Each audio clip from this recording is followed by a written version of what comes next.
Physics C, Unit 4, Linear Momentum. So there's two main things that you need to learn about momentum. The first thing is that we represent it using the letter P, and it's equal to mv. And the second one is that P naught is equal to Pf for a closed system. What that means is essentially that momentum stays conserved, it stays constant in a closed system. This is known as the law of conservation of momentum. So how does that help us? Well, let's do an example problem to kind of figure that out. Let's say we have two carts. We have one 8-kilogram cart that is headed in the positive direction. We're going to find positive to be this way.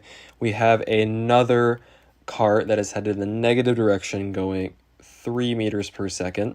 And that cart is going to weigh 18 kilograms. And then we also have, let's make up a number for the velocity of this cart as of the starting position. Let's call it 6 meters per second.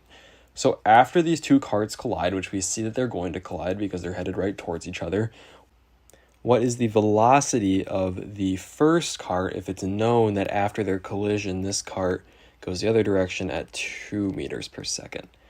So we can again use both of those principles we discussed before, P naught equals Pf and P equals mv. So we'll start off by saying Po equals Pf, and we can then discover the POs of each of these carts here, the P naughts of each of these carts.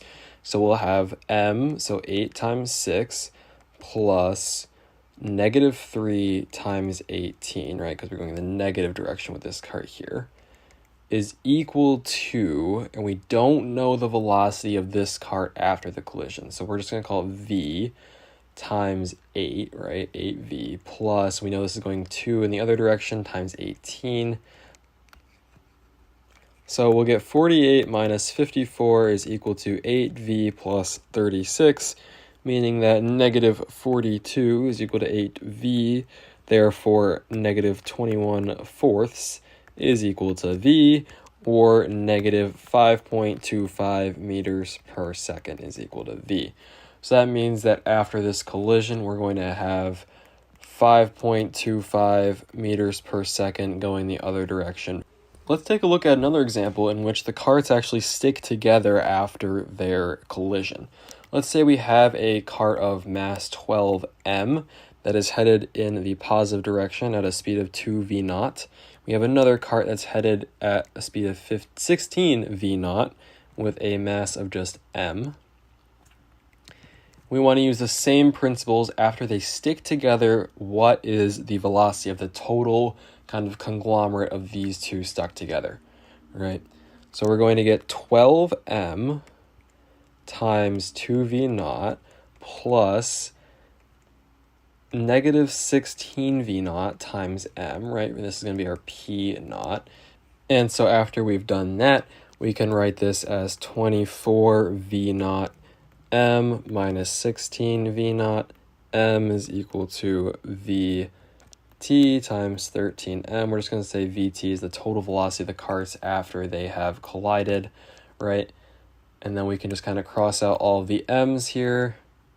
We're going to get that 8v naught over 13 is equal to the total velocity of the carts after they collide. Another example that you might see is if you have two particles that are kind of flying at each other in space and they're not going in one dimension like those other particles were before, those other carts were before. How would you do a problem like this? Well, what you would want to do is you'd want to use your trig functions to figure out what the momentum in the x direction was for each particle, what the momentum for the y direction is for each particle. We know that momentum is conserved in every direction. It's conserved in both directions.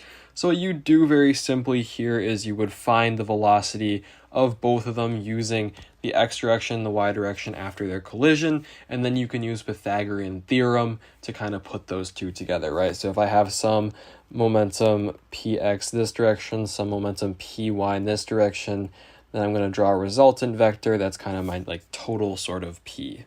Now we're going to look at impulse. What is impulse? So impulse is equal to the change in momentum. So it's basically when we change the momentum of a system.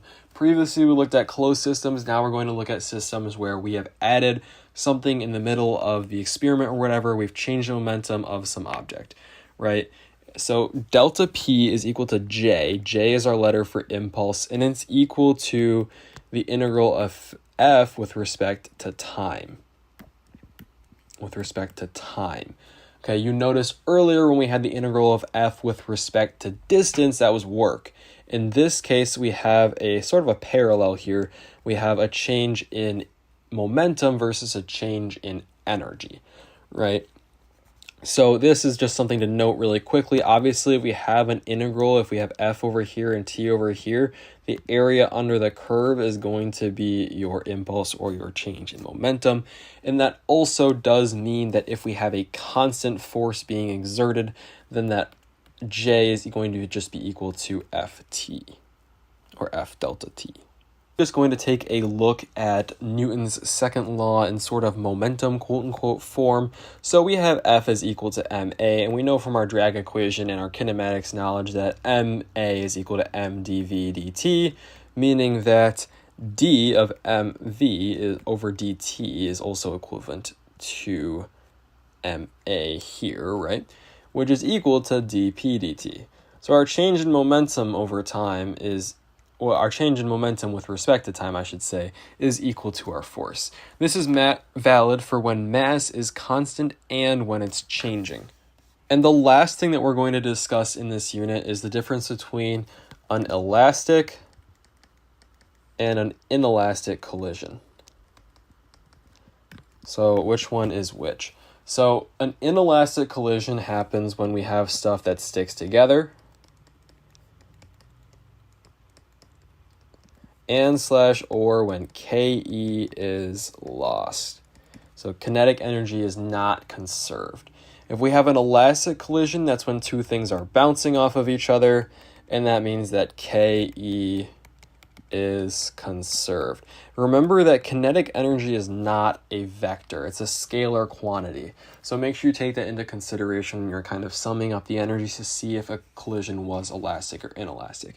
A collision that's perfectly elastic, which basically just can't happen in nature, means that all of the kinetic energy is conserved. When you're doing like a laboratory experiment or something like that, usually it's just, a good proportion of that kinetic energy will be conserved.